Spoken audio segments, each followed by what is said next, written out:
오늘은 의인책 성사소설인 황새결송에 대해서 살펴보도록 하겠습니다. 보니까는 조금 분량이 돼요. 밑에 더보기를 누르시면은 제가 이제 타임라인을 쭉 적어 놓을 겁니다. 그 타임라인에 맞춰서 필요하신 부분들을 체크해 가면서 보셔도 되겠습니다. 이 작품은 1948년이 아니에요. 1848년에 간행된 삼설기라고 하는 이야기책이 있습니다. 거기에 실려있는 의인화된 거죠. 풍자소설이며 송사소설이다. 자, 이 송사라고 하는 건요, 재판과 관련된 이야기를 다룬 소설, 소설을 우리가 송사소설이라고 합니다. 만약에 이 부분에 대한 개념이 조금 약하거나 아니면 좀 더 알고 싶은 학생이 있다면 이 영상 가장 마지막에 송사소설과 관련해서 제가 이제 따로 이제는 설명해 놓은 파일이 있거든요. 영상이. 그걸 링크를 해 놓을 테니까 그걸 참고하시기 바라겠습니다. 자, 이 소설에는 일단 두 가지 이야기가 나란히 나오는 액자형 구성입니다. 외부 이야기는 부자가 친척의 치매를 참다 못해 송사를 걸어 패배하는 이야기이며, 내부 이야기는 송사에게 진 부자가 뇌물을 받은 관원에게 들려주는 이야기로 이 부분이 의인체 풍자 소설이 됩니다. 그래서 내부 이야기는 바로 날짐승, 새들의 이야기다. 이 소설에서는 뇌물로 인해 가장 엄정해야 할 송사가 왜곡되어 버린 조선사회의 부패상을 그린 사회소설적 성격도 가지고 있다 라고 보시면 되겠습니다.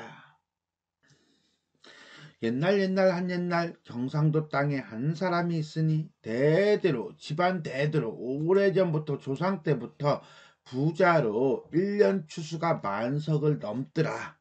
그 사람이 무량대복을 가히할지라. 무량대복? 헤아릴 수 없을 만큼 무량하다는 건 양이 측정이 안 돼. 대복, 커다란 복을 가히할지라. 일생 가산이 풍부하여 그릴 것이 없으며 이웃사람이 송덕을 아니하는 이가 없더라. 송덕을 아니하는 이가 없다는 것은 그만큼 송덕을 한다는 거죠. 지금 이 한 사람이라는 사람이 되게 훌륭한 사람이에요. 훌륭하게 착한 사람이에요. 그런데 그 중에 한 일가 집안 사람들 중에 폐악무도한 놈이 있어. 폐악무도? 도리에 어긋나고 흉악한 놈이 있대. 그렇다면 얘는 뭐야? 얘는 부정적인 인물이겠네, 이렇게. 그럼 둘이서 이렇게 대립하고 갈등하겠구나 라고 우리가 체크할 수 있을 것 같습니다. 아무튼 간에 그중 일가에 폐악무도한 놈이 있어. 불분 동서하고 나누지를 못해. 동쪽과 서쪽을 나누질 못해. 한마디로 동서 방향을 가리지 못할 정도로 어리석고 유리표박하여, 자, 한자가 좀 많이 나와요. 그죠? 무량대복, 불분동서, 포박이 아니고, 자, 유리표박은 뭔데? 집과 직업이 없이 떠돌아다니다 라고 하여 다니더니 결국은 한 사람과 폐악무도한 놈을 뭐하고 있습니까? 대비하고 있네요. 하루는 갑자기 일일은 호련 이르러 구박하여 말하기를, 너희는 참 좋게 사는구나. 너 잘 사는 것이 도시 조상 전래 지물이니 조상으로부터 전해져 온 거야. 뭐가? 물건이. 자, 조상으로부터 물려받은 것이니 우리 서로 동고조자손, 동은 같을 동자야. 고조 할아버지 같은 자손으로, 이런 거야. 한 집안 식구란 얘기죠. 너만 홀로 잘 먹고 잘 입어 부족한 것 없이 지내니 어찌 애달프지 아니하려. 뭐야, 이건 또 무슨 소리야. 이제 그 재물을 반을 나누어 주면 무사하려니와 그렇지 아니하면 너를 살지 못하게 하리라. 말도 안 되는 소리죠. 그죠? 이건 말도 안 되는 소리예요. 이치에 맞지도 않는 말 가지고 억지를 부리면서 재물 내놓으라고 땡깡 부리는 거예요. 자, 이런 일이 일어나게 되는 건 왜 그럴까요? 그건 당시 시대적 배경이 어떤 집안 윤리 이런 것보다는 뭐니 해도 머니를 중시하는, 한마디로 물질적 가치관이 만연해지면서 정신적 가치관이 혼탁해진 당시 현실이 그렇게 됐다. 그걸 반영하고 있다. 이렇게 이해하시면 되겠습니다. 하고 종야토록, 종야 밤새도록 광언 망설을 미칠 광자예요. 망은 망령되다 망자예요. 그러니까 뭐 이치에 맞지도 않고 도리에 어긋나는 말을 무수히하며 심지어는 뭐해?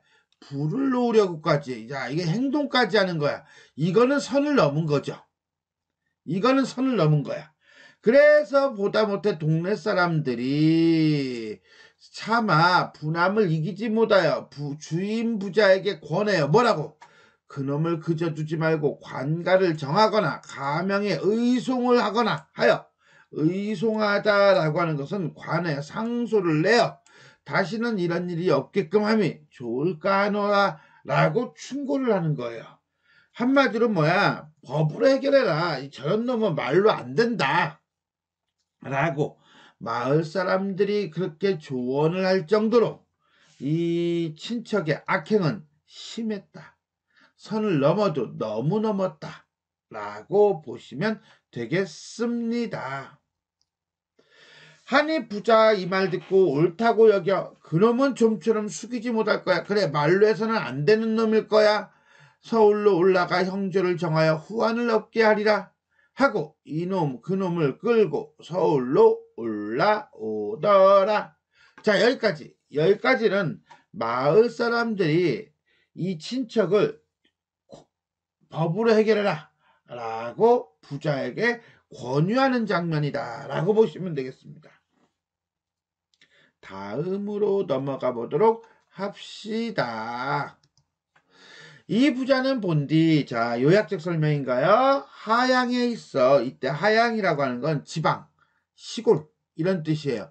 좀처럼 글자도 읽으며 상시 평소에 박람하여 책을 두루 많이 읽어. 구변도 있고, 구변이라는 건 말재주도 있고, 주제 넘은 문자도 쓰더니 나름 좀 똑똑한가 봐. 이러한 일, 어떤 일, 그렇지, 친척의 어떤 악행을 당하니 득송을 하리라 하고, 득송을 한다는 것은 한마디로 송사를 얻다, 한마디로 송사에 이기리라 단단히 마음 먹고, 분하고 절통함을 이기지 못하여 이놈을 형추정배하여. 진짜 읽기 너무 좋다. 진짜 편하다. 어떻게 이렇게 소설이 읽기가 좋을까? 아이고, 이런 단어도 있네. 자, 형추정배는 또 뭔데? 그랬더니 뭐야? 죄를 캐묻고 유배를 보내 다시는 꿈쩍 못하게 하리라고 경성에 올라와 형정을 찾아 원정을 올려가로되 억울한 사정을 얘기했다는 거죠. 소인은 경상도 아무고을에서 사옵더니, 자, 상소장을 올리는 거예요. 천행으로 가산이 풍족하오매, 그래, 원래 집안이 운이 좋았어. 부모 덕을 잘 만났어. 나는 금수저야. 인정하죠? 자연히 친척에 빈곤하온 사람이 많아. 그것을 많이 구제하였다. 그렇지만 나 혼자 먹고 산 건 아니다. 소인의 일가 중에 한 놈이 있어. 본디 허랑방탕함으로, 허랑방탕? 한마디로 말과 행동이 허황하고 착실하지 못하며 주색에 빠져서 행실이 추잡하여 가산, 재산을 쫄딱 망해버리고, 동서로 아까 유리표박이라는 말이 있었죠? 그죠? 유리가 고유리예요. 일정한 집과 직업이 없이 여기저기 떠돌아다니니 불쌍히 여겨. 나도 나름대로 했어. 무엇을? 집도 지어주고 다 전답도 사주고 하여튼간에 살게 하였는데 라고 얘기해. 자기를 소개하고 상대를 소개하고 그 다음에 그에게 어떻게 도움을 줬는지를 얘기해줘요. 그런데 그놈이 갈수록 고의하여 괴이하여 이상하여 농사도 아니하고 온갖 노름하기와 술 먹기를 좋아하되 그 가장은 가산이에요. 재산 지탱치 못하여 하루아침에 다 팔아 없애고 정처 없이 던지기를 좋아하니 이제는 장사질이나 하라 하고 미천을 주면 또 어찌하여 없애버리고 1년 만에 와서 재물을 또 얻어가고 혹은 2년 만에 와서 2, 300냥 또는 4, 500냥을 물어내기도 무수히 했어. 그러니까 삥을 뜯기도 엄청나게 뜯었어. 자, 고소 이유를 이제 슬슬 밝히는 거죠.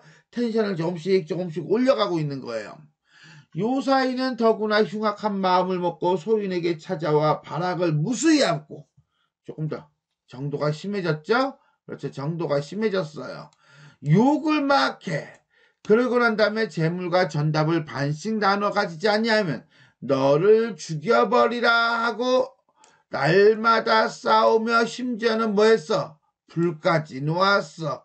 여기까지 점점 심해지면서 잘못한 놈이 더 잘못하고 승질을 내고 쌩 난리를 치고 있는 거예요. 한마디로 내가 이렇게 고소를 하고 송사를 할 수밖에 없는 이유를 계속 근거를 마련하고 있는 거죠. 이러면서 우리는 그 친척의 성격, 행동은 뭐라고 보면 되겠습니까? 그렇죠. 적반하장이죠. 차마 견디지 못하여 천리도 멀다고 여기지 않고 세세 원정을 명정지하에 올리옵나니 이제 소장을 쓴다는 거죠. 엎드려서 이 참상을 보신 후에 이러한 부도한 놈을 각별히 처치하여 하방 시골 백성으로 하여금 부지하여 먹고 살게 하기를 천만 바랍니다. 한마디로 부자가 원하는 건 뭡니까? 그렇죠. 이러한 부도한 놈을 처치하고 나로 하여금 살게끔 해다고 이게 부자가 기대하는 결말이 되겠습니다. 하였더라. 관원이 그 원정을 자세히 보고 서리에게 분부하여 이루 나중에 좌기시에 처결하리라. 자, 여기서 말하는 좌기라고 하는 건요, 으뜸, 대빵, 어떤 장이 출근하는 걸 얘기해요. 그러니까 다음 출근할 때 나중에 내가 처결하겠다 뭐 이렇게 되는 거예요. 하고 아직 추열치 못하더니 신문을 하지 못하더니 그러니까 한마디로 재판은 열지도 못했네 라고 하는 거죠. 자, 일단 여기까지는 결국 재산 문제로 송사를 하게 된 부자와 그 다음에 아주 싹퉁머리 없는 친척에 대한 이야기였습니다. 자, 여기까지 해서 우리가 잠깐 살피고 들어갈 필요가 있을 것 같아요. 왜? 여기까지가 이제는 외화거든요. 그 외화에서 우리가 잠깐 살필 것은 바라, 이야기 방식입니다. 그 이야기 방식을 통해서 인물의 성격을 한번 살펴보도록 합시다. 하루는 갑자기 이르러 그 호랑 말코 같은 녀석이 구박하여 말하기를 너희는 잘 사는구나. 너희 잘 사는 것이 조상전래 지물인데 우리는 동고조 자손으로 너만 잘 먹고 잘 입으니 어찌 슬프지 아니하리요 라고 하면서 친척 중 한 명이 와가지고 재산을 반띵하자고 합니다. 그런데 재산을 반띵하는 요구가 네 재산은 조상이 물려준 재산이라는 거예요. 그렇죠. 물론 조상이 물려주기는 물려줬겠죠.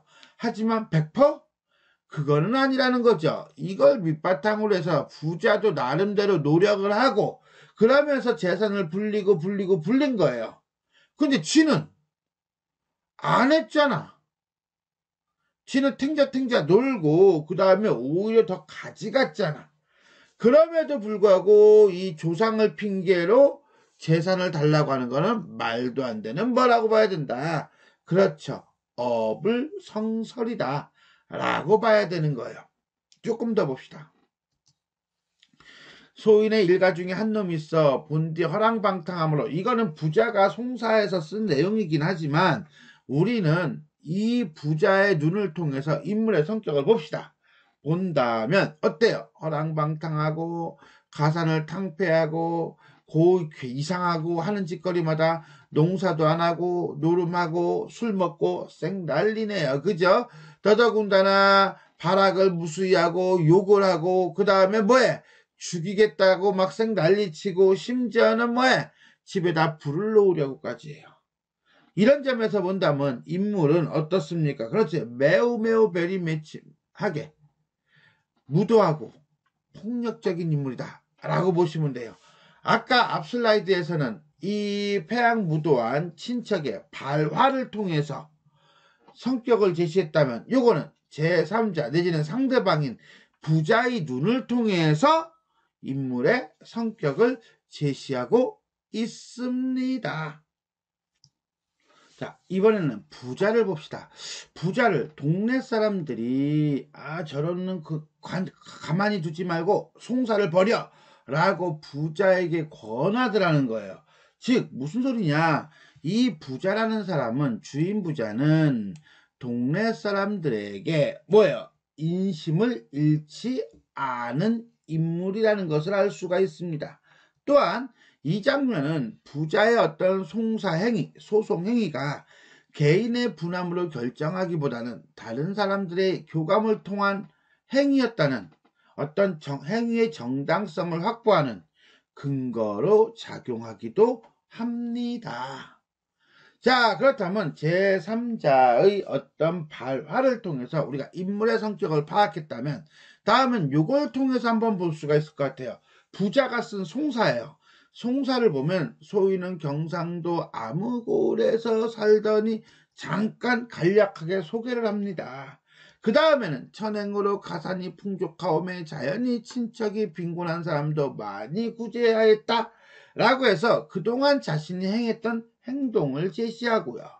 소인의 일가 중 한 놈이 있어 본디 허랑방탕해. 그래서 아무쪼록 부지하게 살게 하오매 나도 나름대로 뭐 했어? 그래서 할 만큼 했어. 그런데 말입니다. 그놈이 갈수록 고의하여 이런 놈이 천하에 어디 있겠습니까? 해가지고서는 이제 텐션을 올리는 거야. 그죠? 송사의 어떤 근거를 만들어가는 과정이죠. 친척이 자신에게 행한 폐악을 송사 제시 이유로 제시하고 있어요. 송사 이유로. 말도 안 되네. 자, 꼬이네.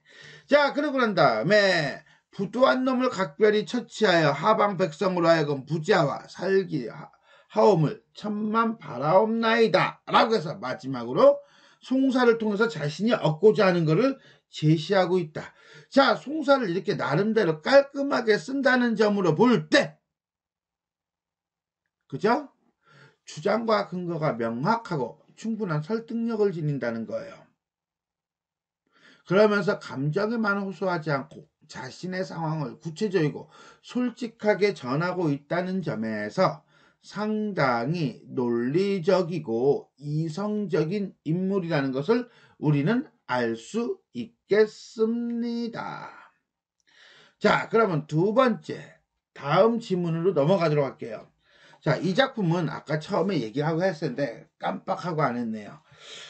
액자형 구성이에요. 액자형 구성이다 보니까 외화, 내화, 외화로 이루어져 있습니다. 그 중에서도 앞에 있는 외화는 외화 1, 외화 2 이렇게 둘로 쪼개질 수가 있거든요. 이런 점에서 우리 어떤 사람들은 기승전결이라고 보기도 합니다. 지금까지 읽었던 것은 외화 1, 기에 해당한다면 이제부터는 외화 2, 승으로 넘어가도록 하겠습니다. 여러 날이 되도록 시간의 경과죠. 그쵸? 여러 날이 되도록이라고 하는 건 시간이 그만큼 지나면서 좌기가 뭐라고 했어요? 그렇죠. 그래, 청의 최고 우두머리가 출근하기만 기다림에 라고 하는 거 보니까 이게 해야 되는데 자꾸 끌고 있어. 그죠? 끌고 있다는 거야. 시간을 끌고 있어. 나중에 알고 보니까 그것은 뭐야? 뇌물을 받기 위한 일종의 시간금이더라 라고 보시면 되겠어요. 이런 점으로 볼 때 송사에 얽힌 당시의 부패상이 드러나고 있다. 그 사이 설이나 찾아보고 끼임이나 얻을 일이로다. 서술자가 얘기하는 거야. 그러면 이렇게 기다리기만 하지 말고 서리도 찾아보고 어떤 건수도 찾고 해가지고 자신이 나름대로 송사에서 이길 수 있도록 노력을 해야 할 것인데 라고 서술자가 내지는 편집자가 뭐하고 있는 겁니까? 그렇지, 논평을 내리고 있는 거죠. 제 이왕 그러지 아니하게 한 일을 믿고 나는 잘못한 거 없어. 아무 사람도 찾아보지 아니하더라. 그러니까 나는 당연히 이길 거야. 이길 건데 뭐 하고서나 그냥 탱자탱자 기다리기만 한 거야. 하염없이. 한마디로 세상 물정을 모르다는 거죠. 그 절통한 심사를 견디지 못하여 어떤 거? 그렇죠. 친척에게 시달리는 원통한 마음을 견디지 못하여 그놈이 속히 죽기만을 기다리고 있더라. 그리고 보니까 이게 잘못한 거네. 부자가 너무 수동적이었어. 그러나 그놈이 비록 놀기를 즐겨 허락무도하여 주유사방한다는 건 천하를 떠돌아다닌다는 거예요. 문견 보고 들은 것이 넓고 겸하여 시속 세상사 물정을 알더라. 자, 그리고 보니까는 부자는 어때요? 그래, 세상 물정을 몰라. 근데 친척은 세상 물정을 알아. 결국 부자의 성격과 그 다음에 친척의 성격을 뭐해? 대비하고 있죠. 대비함으로써 세상 물정을 아는 사람이 유리할까 모르는 사람이 유리할까? 아는 사람이 유리하겠죠. 그래서 이 친척은 무엇인가 뒤로 만들어 놨겠죠. 결국은 부자가 진다는 거예요. 왜? 세상 물정을 몰라도 너무 몰랐거든.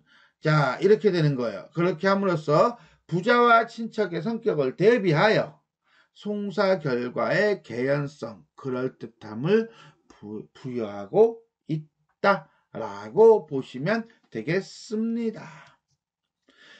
이때 송사에 올라와 한편 친구도 찾으며 형조의 청기를 뚫어 누가?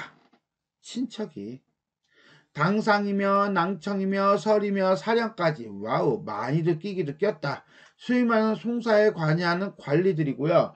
나름대로 친척이 챙겼던 인물들이죠. 일종의 뭘 했다는 거예요? 청탁, 뇌물을 줬다는 거예요. 그리고 당상부터 사령까지니까 높은 관원부터 낮은 관원까지 모두 뭐야? 그렇지, 뇌물로 이어져 있는 당시 세태를 보여주고 있다 라고 보시면 되겠습니다. 자고로 송사는 눈치 있게 잘 돌면 이기지 못할 송사도 아무 탈 없이 득송, 이긴다는 거죠. 이게 어찌 본다면 당시 송사의 보편적인 인식이에요. 한마디로 부패했다, 썩었다. 어느 정도로 썩었냐고요? 녹피에 갈 왈자를 쓸 정도로 썩었다. 녹자는 사슴녹자거든요. 피는 가죽이야. 녹피니까 뭐야? 사슴 가죽에 갈 왈자를 쓴대요. 이게 무슨 소리냐? 라고 찾아봤더니 잡아당기는 대로 일자도 됐다가 왈자도 된다 이거야. 그렇지, 가죽이 이렇게 늘어나니까. 즉 사람의 일정한 주견이 없이 남의 말을 쫓아서 이랬다 저랬다 한다는 것을 비유하는 표현인데, 이거는 이랬다 저랬다가 남의 말을 쫓아서 하는 것이 아니라 판결이 이랬다 저랬다 한다는 거죠. 무엇에 의해서? 그렇지, 뇌물에 의해서 판결이 이랬다 저랬다 함을 비유한 말이다 라고 보셔야 될 거예요. 한마디로 송사가 개판이다. 아무거나 좌기나를 당하여 당상은 주자하고 낭청들은 동서로 쫙 열자하고 서리들은 툇마루에서 거행하는데 그 엄숙함이 비할 데 없더라. 한마디로 송사가 집행되는 일종의 엄숙한 분위기를 얘기해주고 있습니다. 그리고 난 다음에 송사는 어떻게 하는지, 당상은 맨 위에서 사또는 가운데 있고 낭청들이 왼쪽과 오른쪽과 왼쪽에 쫙 서 있고, 그 다음에 서리들은 툇마루에 서 있다. 이렇게 어떤 장면을 보여주고 있는 거야. 묘사를 하고 있는 거야. 그죠? 근데 이렇게 엄숙한 분위기인데 결과는 개판이겠죠. 그렇다면 이 엄숙한 분위기는 이 송사 장면을 칭찬하는 것이 아니라 일종의 추락시키기 위한, 비꼬기 위한 하나의 장치라고 봐도 될 것 같아요. 어쨌거나 간에 여기까지는 송사를 대비하는 부자와 친척에 대비되는 태도를 보여주고 있다 라고 보시면 되겠습니다. 양측을 불러들이라. 원고와 피고죠. 부자와 친척 계하에 꾸리며, 자, 한마디로 계하는 뭐야? 계단 아래, 층계 아래 꾸리며 분부하기를. 너는 들으라. 부자는 너같이 무지한 놈이 어디 있으려. 뜬금없이 시작하자마자 부자를 뭐라고 평가하고 있어요? 그렇죠, 무지한 놈이래요. 이건 말도 안 돼. 누가 잘못했는데. 적반하장. 네가 자수성가하여도 빈족을 살리며 자수성가 조상의 부모의 조상의 도움 없이 네가 성공을 했어도 빈족 가난한 족속을 내지는 친척을 살려야 되며 불쌍한 사람은 구급을 해야 하거늘 너는 그렇지 않는다는 거죠. 지금 일종의 비판의 근거예요. 하물며 너는 조업을 가지고, 조업이라는 것은 조상 대대로 내려오는 가업, 조상이 물려준 재산이죠. 가지고 치부하여 부자가 되어 만석군에 이르니 좋기 흉년에 이른 백성들을 도와주어야 하거늘 너는 지친을 구제치도 않고 이게 네가 잘못한 거야. 송사를 하여 물리치려고 하니 너같이 무지하고 무례한 놈이 어디 있으리요? 자, 한마디로 뭡니까? 부자는 무지하고 무례하다 라고 평가를 내리고 있어요. 쉽게 하고 싶은 말은 뭐예요? 그렇죠? 너 혼자 잘 살려고 한 게 문제다 라고 하는 이기적인 태도로 친척을 보살피지 않았다고 꾸짖고 비판하고 있다 라고 보시면 되겠습니다. 어디 자손은 잘 먹고 어디 자손은 굶어 죽게 되었으니 네 마음대로 어찌 죄스럽지 않냐랴. 네가 하는 일이 헤아리면 소당 당연히 형추 정배할 것이로되 정강이를 때리며 죄를 캐묻고 유배를 보낼 것이로되 10분은 10미니츠가 아니에요. 충분히 곰곰이 안서하여 잠시 보류하여 라고 하는 거 보니까 유배는 보내지 않겠다는 거죠. 송사만 지우고 내치겠다 라고 하는 것은 너 패소라고 결정만 내리고 따로 굳이 벌은 내리지 않겠다. 내게는 이런 상덕, 은덕이 없을 거야. 왜? 안 두들겨 맞았잖아. 왜? 유배당하지 않았잖아. 그러니 저놈 달라는 대로 나눠주고 친척 간에 의의를 상하지 말라. 한마디로 뭐예요? 나눠주라는 거죠. 판정 결과는 패소네요. 그죠? 그리고 부자가 해야 할 일을 지시하고 있어요. 그대로 다짐받고 끌어내치라! 자, 여기까지. 뇌물을 받은 관원의 어떤 부당한 판결로 송사에서 진 부자의 모습이 드러나고 있습니다. 학원을 부자가 생각하니 이제 송사를 지니 가장 절통하고 분함을 이기지 못해 열받는 거지, 승질 나는 거지, 뼈를 깎는 듯한 한은 있지. 각돌인데 각골통한 정도가 됐어요. 혀가 말려요. 그죠? 그놈의 청으로 가장 무도한 놈은 착한 곳으로 가고 나같이 어진 사람은 부도로 보내지니 이거는 말도 안 돼. 이거는 있을 수 없는 일이야 라고 비판하고 있는 거죠. 누가? 부자가.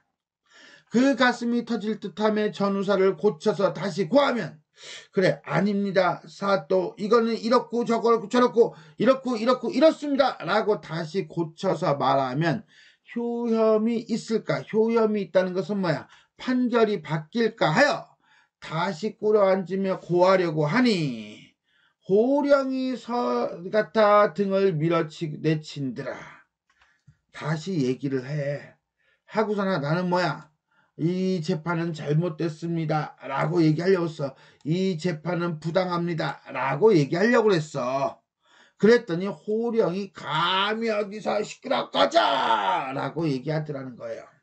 말도 못하게 하더라는 거예요.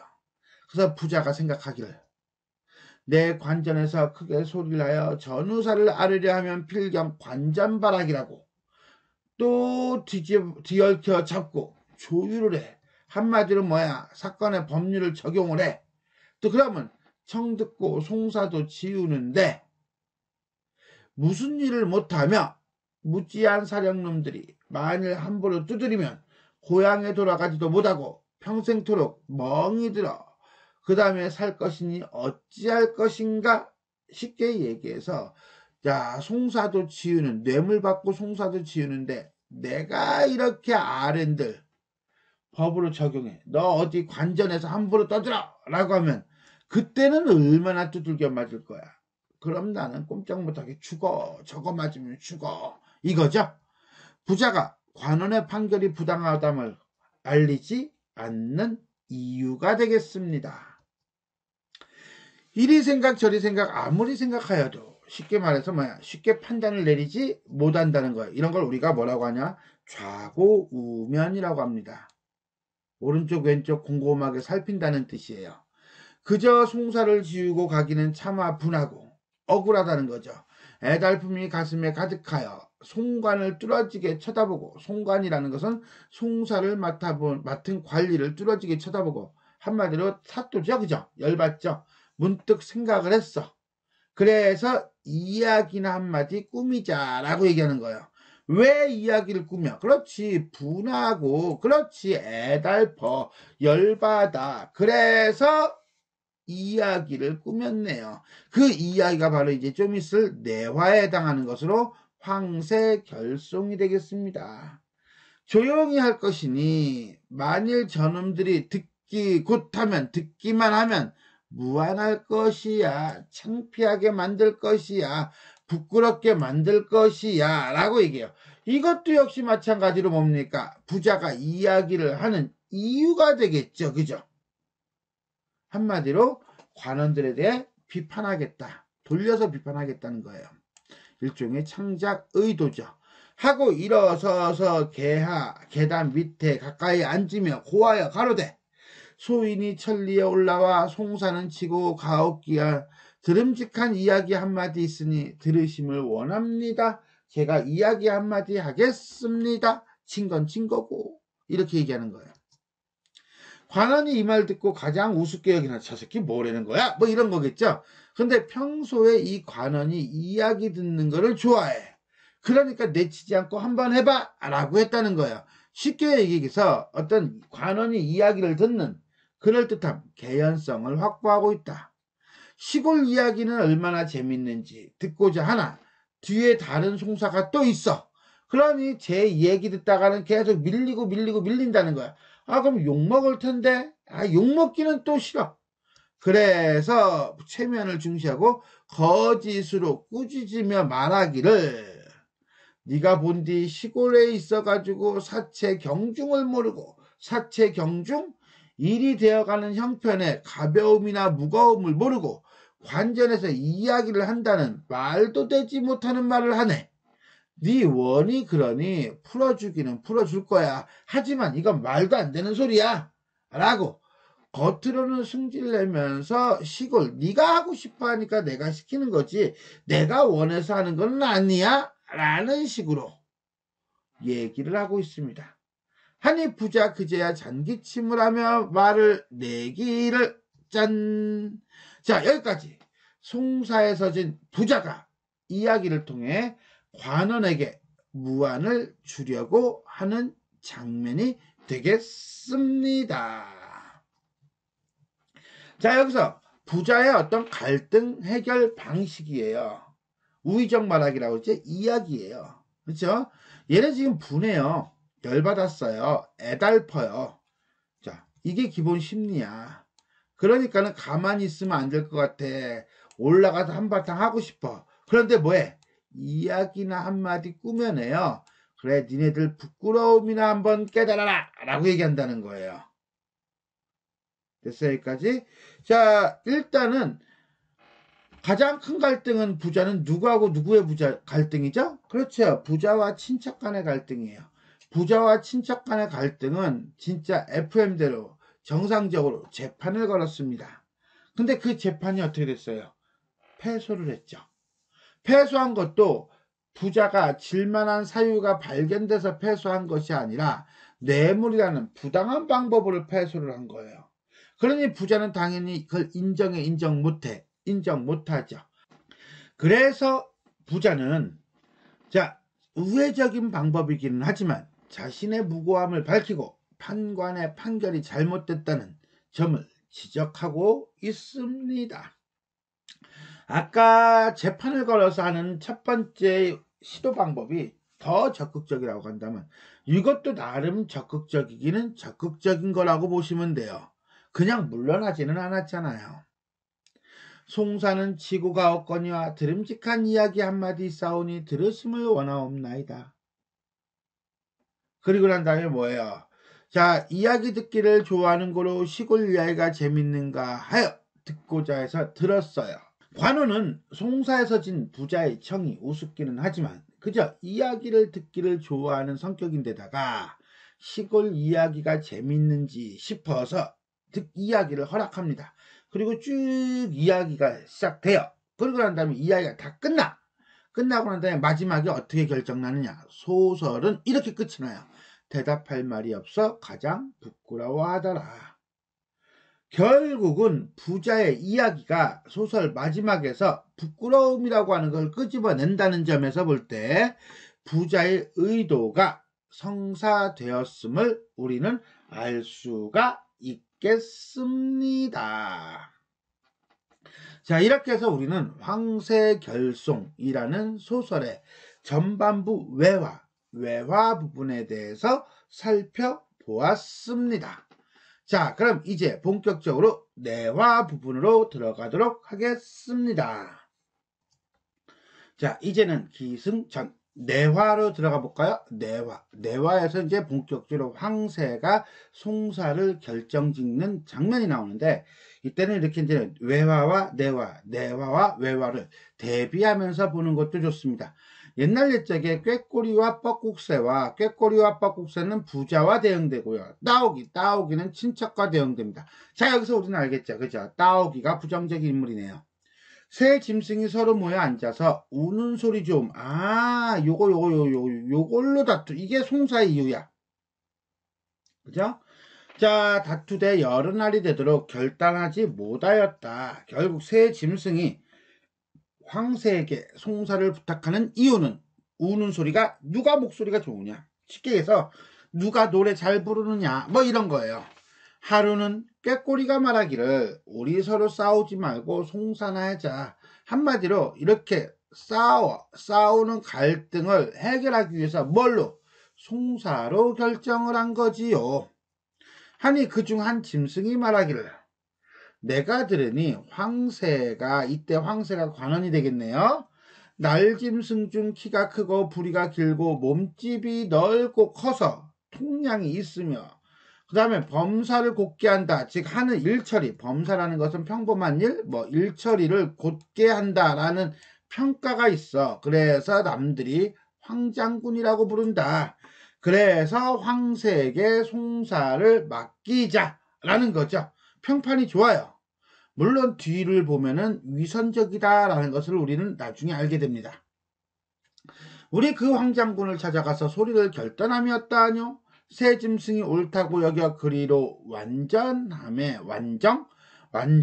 결정함에 그중 따옥이라는 놈이 비록 소리는 참혹하나 소견이 밝아. 소리가 참혹하니까 소리가 형편없어. 소리는 형편없는데 세상 물정이 밝다는 얘기예요.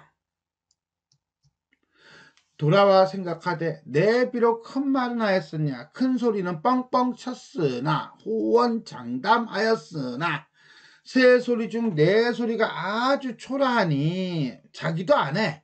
자기가 못하다는 걸. 그죠? 날더러 물어도 나에게 물어봐도 나밖에 진놈이 없더라. 송사 결과를 예측하고 있어요. 그러나 옛사람이 말하기를 인용하고 있나요? 모사는 죄인이요. 자, 일을 꾸미는 것은 사람에게 있지만 일을 성공시키는 것은 하늘에게 있다. 한마디로 성공 여부는 하늘의 뜻이다.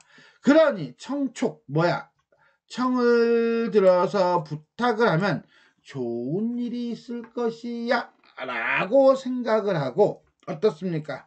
황새를 한번 찾아가 보자 라고 생각을 한 거죠.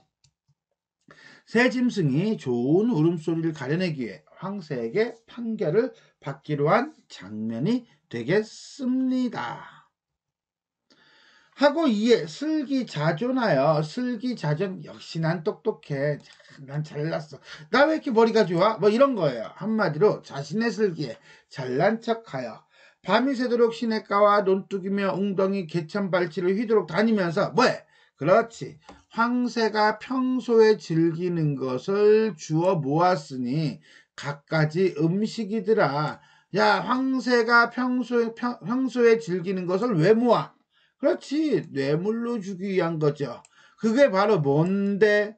개구리, 우렁이, 두꺼비, 올챙이, 거머리, 구렁이, 물배암, 찰먹구리, 하늘밥도둑, 쥐며느리, 딱정벌레, 군뱅이. 와, 많이도 가져간다. 그죠? 열거법이에요. 뇌물이고요.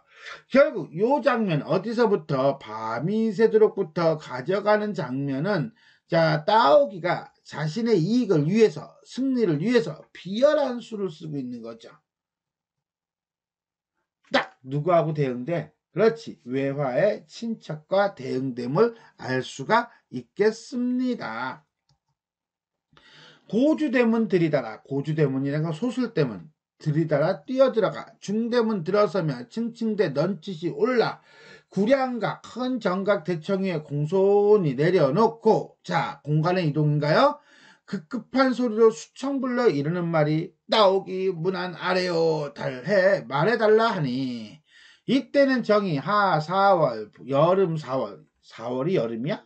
아 음력 4월 망가 아니라 보름 깨더라. 쉽게 얘기해서 계절적 배경을 제시하고 있어요. 황새놈이 낮이면 공사에도 골몰하고 낮잠도 전전히 자지 못하고 자 근데 황새가가 아니라 황새놈이라고 했단 말이에요. 자 여기서 우리는 뭐야 놈이라는 단어를 체크를 해야 돼요. 이 놈이라는 단어를 통해서 우리는 이 황새에 대한 서술자의 태도가 상당히 낮추어 보고 있음을 알 수가 있습니다. 밤을 당하며 3, 4경까지 문객들과 놀다가 겨우 잠들었는데 문득 수청 부르는 소리 듣고 놀랍게 가만히 목소리 들어보니 따오기야. 쟤 뭐야? 왜 왔어? 이놈이 우리 집에 올 일이 없고 원간해가지고는 서먹서먹하게 굴더니 잘 오지도 않더니 이제 반야 삼경에 갑자기 내 사랑 앞에 이르러서 무슨 문안을 드리겠다 쌩 난리를 치고 있는 거야. 요사이 내가 용건을 하는 터에 용건할 때 권자가 권력이야. 권력을 사용하고 있으니 저런 상놈이 마구 다니다가 무슨 일을 저지르고 그리고 난 다음에 어려운 일을 당하여 청촉을 하면 아이고 이것이 귀찮은데 저런 놈 가까이 두면 안 되는데 라고 생각을 하는 거야.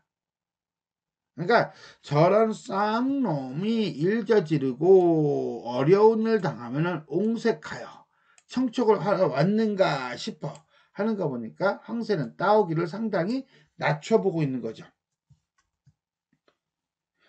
먼저 실삭기 할 것을 보리라 하고 거짓으로 신음하는 소리로 일어앉아 자지천으로 등을 가리고 등하로 자세히 보니 온갖 것이 다 갖춰져 있어. 이렇게 삐꾸뜸이 옆으로 내려다본 거죠. 저 새끼가 뭘 가져왔나? 저 녀석이 뭘 가져왔나? 이제 뇌물을 본 거야. 그것들 다 귀한 것들이네. 내가 평소에 좋아하는 것들이네. 와우 이거 고민되네. 말려두고 재상에 씀찍한 것도 있고 서방님 장중 출입할 때 찬압에 넣어 보낼 것도 있고 친구에게 응구할 것도 한마디로 입대접할 것도 있고 하인에게 행하 선물로 줄 만한 것도 있고 그 다음 외발에 담아서 새 사돈집에 효도할 것도 있고 집에 두고 어린아기 울음 달랠 것도 있고 중병 중에 입맛 붙일 것도 있고 혹 생일시에 손님 겪을 것도 있고 이거 다 황새가 좋아하는 물건들이야. 그래서 마음이 흐뭇하여 다행히 여겨 청지기로 하여금 잘 간수해 두라 하고 목소리 길게 빼서 왜 왔니? 뭐 이러는 거겠죠. 그죠? 그러니까 뭐야 뇌물이 마음에 드니까 이제는 슬쩍 이제는 반응을 하는 거예요. 네 목소리 오래 듣지 못하더니 어이 그리 화랑무정하냐? 그 사이 몸이나 성이 있으며 네 애미 잘 있느냐? 아이고 반갑네. 내가 너가 죽었는지 살았는지를 모르니까 매우 궁금함이 끝이 없더니 오늘 밤에 이렇게 얼굴을 보니 죽었던 것 만난 것 마냥 반갑구나. 뇌물이 반가운 거겠지. 어쨌거나 저쨌거나 간에 너 무단히 갑자기 절적하고 왕래를 하지 않고 다니지 아니하던 일은 무슨 일이며 무신한 도리가 어디 있느냐. 그래 네가 이 밤중에 왔으니 뭐 긴급한 일이 있어? 한번 얘기나 해봐. 그럼 혹시 알아? 내가 또 잘 해줄지?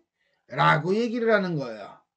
결국 나에게 이르면 잘 어루만져 무사히 하여 네 마음대로 상쾌하게 해주겠다 라고 하는 것은 나한테 얘기해, 그럼 내가 잘 해결해 줄게 라고 유리한 판결을 해줄 것처럼 얘기를 하죠.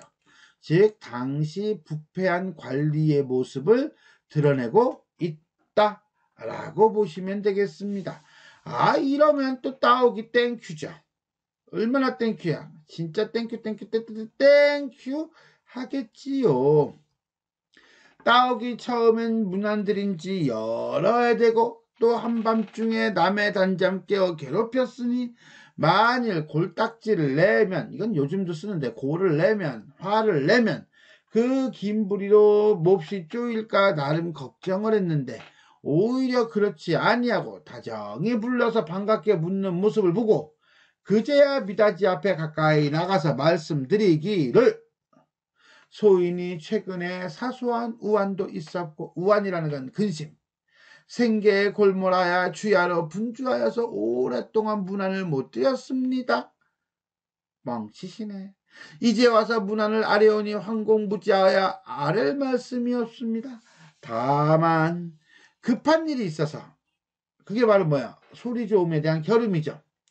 죄를 무릅쓰고 왔사오니 하정이 뭐야? 아랫사람의 마음을, 외람하음을 이기지 못하겠습니다. 죄송합니다 라고 하는 거죠. 일단 뭐야? 부탁을 먼저 얘기해? 아니야. 일단 죄송하다라고 용서를 구하고 난 다음에 찾아온 이유를 밝히고 있네요. 황선음이 씩 웃고, 아, 그런 급한 일이 있기에 나를 보러 왔겠지. 그렇지 아니하면 네가 어찌 왔겠는가. 그래, 무슨 마음인지, 뭐가 문제인지 한번 얘기해봐라. 이렇게 되는 거예요. 따오기가 말하기를, 다른 일이 아니라 뻐꾸기와 꾀꼬리와 소인과 새놈이 우는 소리 결음, 요거죠. 우는 소리 결음을 하였더니 자과가 부지라, 과는 과시하다야. 스스로 과시하고 자랑한 것을 알지 못해. 아, 진짜 내가 그걸 왜 했는지 모르겠어. 그 고하를 정하지 못하고 결단치 못하였더니 서로 의논하되 장군께서, 이때 장군은 황세죠. 황장군이라고 그랬잖아요. 명철 처분하심으로, 사리에 분명하게 처분하심으로 내일 댁에 모여 송사를 하려고 합니다. 그런데 제 소리가, 소인의 소리가 제일 참혹하고 껑짜 찌우니 면목이 없으니 무조건 질 겁니다. 미련한 소견에 다른 사람보다 먼저 사또께 이런 사연을 아뢰고 청이나 하면 그 두 놈을 이길 수 있을까? 해서 나는 왔다는 거지요. 한마디로 찾아온 이유를 밝히고 있어요. 그게 바로 뭐야? 청탁. 사또 만일 소인의 전정, 예정을 잊지 아니하옵시고 내일 송사에서 아래 하자를 우쌍자로 아래 하자를 우쌍자로 도로 집어 주었다라고 하는 것은 한마디로 내가 하잖아. 내가 한데 그걸 상으로 만들어 달라는 거야. 유리하게 판결해 달라는 거야. 라고 보시면 되겠어요. 바라겠습니다. 황새놈이 이 말을 듣고 속으로 퍽 든든히 여겨 하는 말이, 자, 이 퍽 든든히 여겨 속으로, 요건 뒤에 있는 말하고 연결시켜야 돼. 여기. 이렇게 해석을 합시다. 겉으로는 쉽지 않다고 말하면서 속으로는 의기양양하게 여겨. 요거죠. 속으로는 의기양양하여. 도무지 상놈이라는 것은 미련이 약차하여 약차 이와 같아서 사체 일의 형세의 무겁고 가벼움을 알지 못하고 지 욕심만 생각하여 아무 일이라도 쉬운 줄 아는구나. 야, 그거 쉬운 일 아니야. 너는 쉽게 생각하지만 그거 함부로 할 거 아니야. 라고 일부러 얘기하면서 생색을 내고 있는 거죠. 대저 송사에는 애증을 두면, 대저는 무릇이야. 애증이라는 건 사랑과 증오심, 쉽게 해서 사적 감정을 두면 칭원, 원망도 있고, 비례 호송하면, 비례라고 하는 것은 예법에 어긋나게 처리하면 정체를 손상하나니, 한마디로 뭐야? 나라의 조직, 나라의 기강이 무너지니 어찌 그런 도리를 알겠는가? 이거 쉬운 거 아니야. 라고 얘기를 하고 있어요. 진짜? 뭐 진짜일 수도 있겠죠. 그러나 이야기 뒤집어지죠. 송사란 자고로 곡직을 불게 하고, 자, 곡과 직을 따지지 않고, 즉 사리의 옳고 그름을 따지지 않고 뭐에 있어? 그렇지, 꾸며대기에 있는 거야. 그렇지. 유전무죄, 무전유죄예요. 옛날에 그런 말이 있었어요. 이혈령, 비혈령이라. 귀에 걸면 귀걸이요, 코에 걸면 코걸이라. 어찌 너의 일을 대면대면하게 해주겠느냐. 다 내가 알아서 해줄게. 이거는 뭐에 있어? 이런 재판은 다. 그렇지, 꾸며대기에 있는 거야. 한마디로 판관인 자신이 꾸며대는 거에 따라서 달라지는 거야. 전에도 네가 내 덕을 많이 입었거니와, 그러니까 예전에도 이런 적이 있었네요. 쉽게 얘기해서 부패가 만연하다라는 거죠. 이 일도 내가 아무쪼록 힘을 써보려니와, 만일 내가 네 소리를 이겨주면 필연 청받고 잘못 판결을 한다 하고 입장이 아주 난처하게 되리니 그게 고민이야. 소문날까봐 그게 고민이야. 체면은 또 되게 중시해요. 그죠? 따오기 고쳐 말하기를 분부가 이렇듯 하시니 상덕만 믿고 가겠습니다. 성사하기 전에 어찌 알겠니? 나중에 보자. 라고 확답을 유보하고 있어요. 1억 원을 따오기가 하직하고 돌아왔더라. 결국은 송사에서 이기기 위해 황새에게 뇌물을 준 따오기의 모습이 드러나고 있습니다. 자, 그럼 이제는 다음 날로 바뀌나요? 두둥. 날이 밝으면 새 짐승이 황새 집에 모여 송사할 때 황소놈의 대청에 좌기하고, 좌기가 뭔 말인지 이제 알겠죠? 무수한 날 짐승이 좌우에 거행하는지라. 그 중에 수리는 율관이요, 솔개미까치, 진경이, 올빼미, 바람개비, 비둘기, 부엉이, 제비, 참새 많이도 왔네. 쫙 나열하여. 한마디로 뭐 증인들이겠지 뭐. 새놈이 일시에 들어와 아래기를 소인 등이 소리 겨루기를 하옵더니, 그놈의 씨 노래방에서 한번 불러보면 되지, 이거 하겠다고 이 난리냐. 고화를 판단하지 못해 누가 잘하고 누가 못하는지를 모르겠어. 그래서 부월을 무릅쓰고, 부월, 부자는 도끼 부자예요. 월자도 도끼 부자예요. 그런데 이거는 뭐야? 작은 도끼와 큰 도끼예요. 즉 형벌을 의미합니다. 무릅쓰고 송사를 올리니 명철. 자, 총명하고 사리에 밝은 처분하옵심을 바라겠습니다. 판결 내 주세요. 이런 거죠. 황새 정색하고 분부에 말하기를, 그래, 너희들 소원이 만일 그러하다면 각각 소리를 내봐라. 내가 들은 후에 한번 상하를 결단하겠다. 그렇지, 들어보지도 않고 어떻게 알겠어. 일종의 말마금을 하고 있는 거야. 난 나름대로 공정하게 하고 있어 라고 하는 걸 보여주는 거겠죠.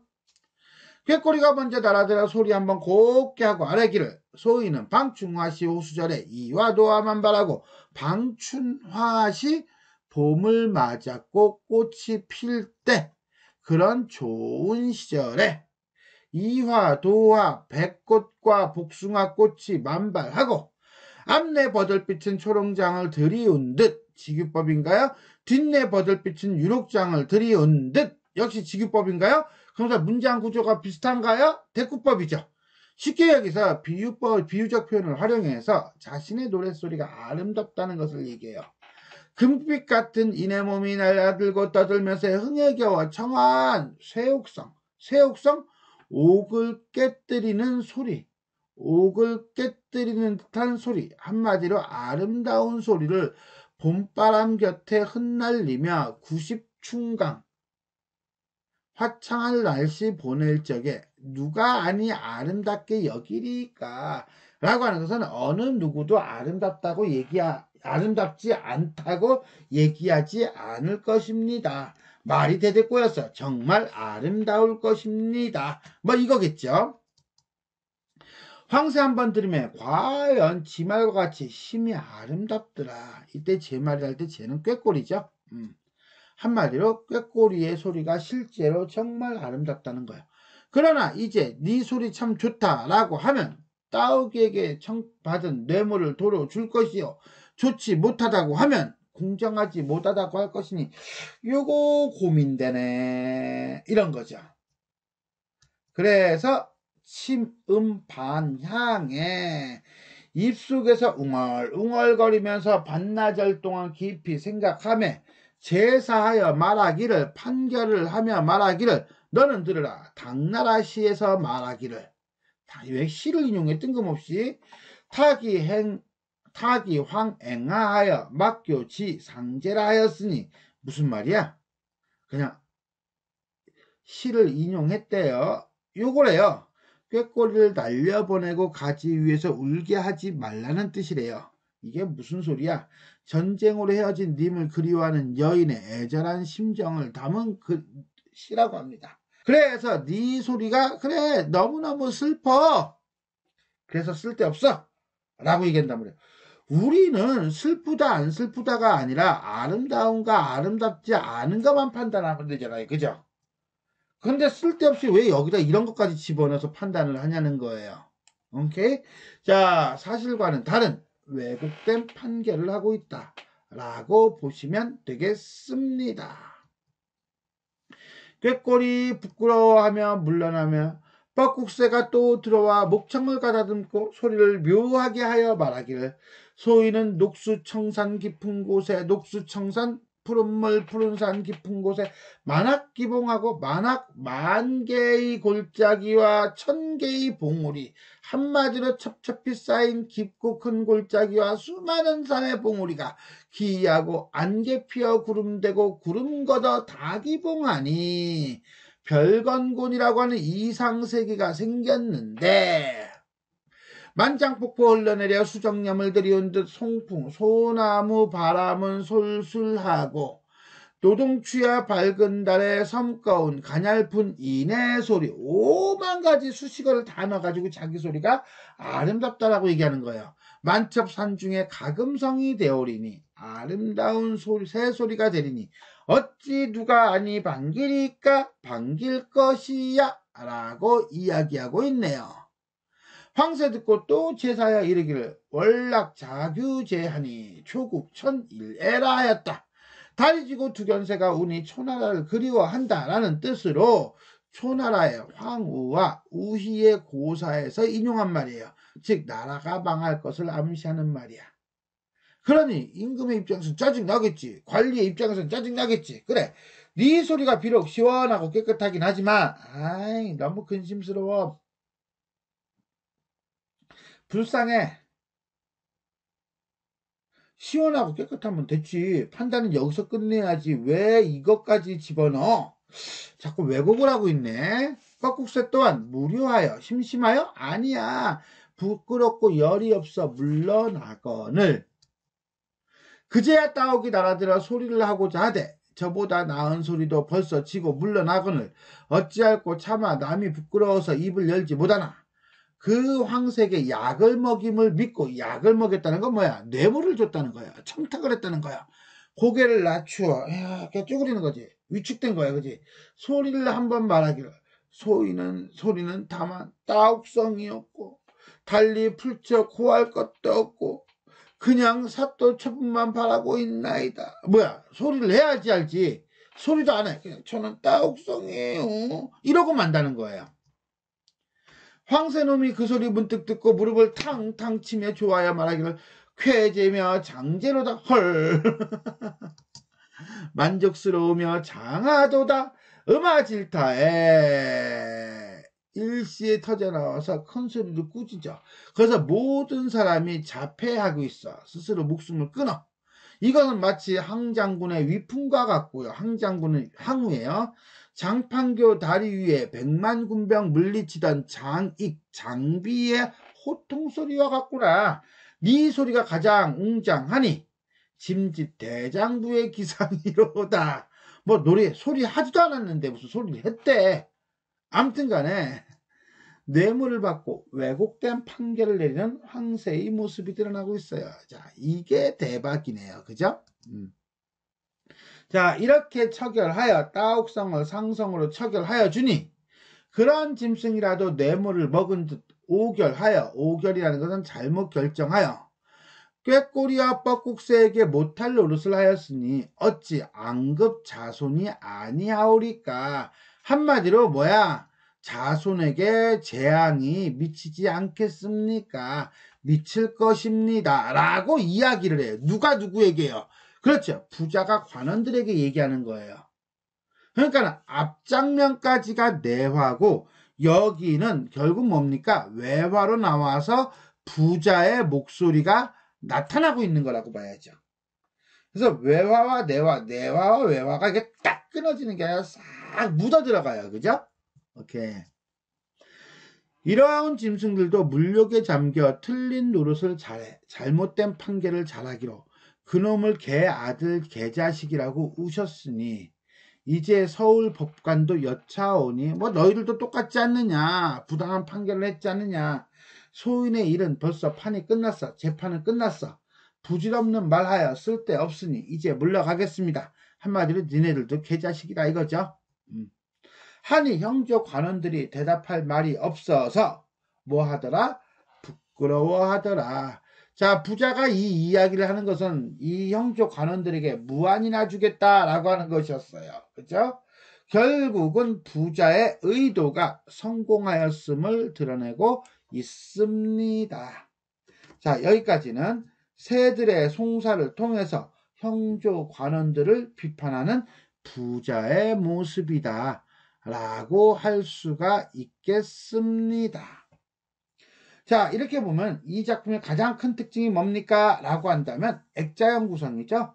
외화와 내화의 구성이에요. 자, 외화와 내화로 이루어져 있고 그 다음에 갈등 관계라고 하는 측면에서 본다면 상당히 유사해요. 다 매치가 돼요. 근데 다 매치는 아니에요. 조금의 다름이 있습니다. 그걸 우리가 한번 살펴보도록 합시다.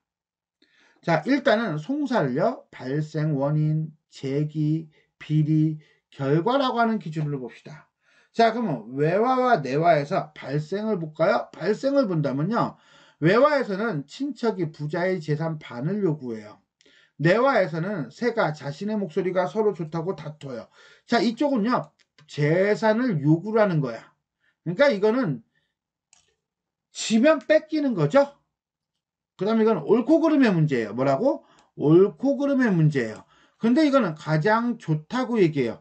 이거는 옳고 그름의 문제가 아니라 이거는 경쟁의 문제예요. 그죠? 분명히 이거는 어떤 발생의 원인은 달라요. 제기는요. 자, 부자가 형제에게 소장을 제소해야죠. 황새에게 소리의 우려를 가려달라고 부탁을 합니다. 비리는 친척이 지인들에게 청탁을 넣어가지고서나 형조 관원들을 구워 삼죠. 따오기는 황새에게 뇌물을 줍니다. 결과는 부자의 패소고요. 그 다음에 따오기가 가장 소리가 좋다고 판결을 받습니다. 어찌 본다면 가장 큰 차이점은 요 발생에 있다 라고 볼 수가 있겠네요. 자, 그런 점에서 본다면 다툼의 원인이 옳고 그름과 좋고 나쁨이란 뜻이에요. 자, 외화에서는 옳고 그름이고요. 내화에서는 좋고 나쁨이에요. 이런 장면, 요 차이를 제외한 나머지는 송사 과정은 그대로 대응된다라고 볼 수 있습니다. 즉, 송사의 원인은 다르지만, 그렇죠? 판결 전에 뇌물수수와 그 다음에 진행과정, 그 다음에 뇌물을 건넨 사람의 승소라는 결과는 같다. 이처럼 부자는 새들의 송사 이야기를 통해 자신의 심경을 드러내고자 했는데 이때 부자가 선택한 이 우화는 일종의 뭐다? 우의적 말하기라고 할 수 있다. 이야기를 통해 자신의 처지를 둘러 말하는 것은 부자가 처한 상황과도 관련이 있습니다. 즉 무슨 소리냐? 부자는 재산은 많았으나 벼슬을 하진 않았죠. 그 다음에 시골에서 올라온 평범한 인물이에요. 그러니 관리들한테 대뜸 뭐라고 직접적으로 이거는 잘못됐다 라고 한다면 오히려 역풍을 맞을 확률이 높겠지요. 이러한 상황에서 부자의 우의적 말하기는 일종의 자신의 처지를 토로하는 거기도 하지만 부정부패를 풍자하는 효과도 갖는다. 그리고 나름 현실적인 대안 선택이었다 라고 볼 수가 있겠습니다. 자, 이렇게 해서 좀 길었습니다.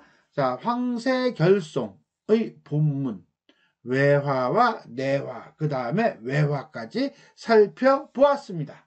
지금까지 내용이 도움이 되셨다면 좋아요와 구독 버튼 눌러주시고요. 알람 설정 부탁드리겠습니다. 수고하셨습니다.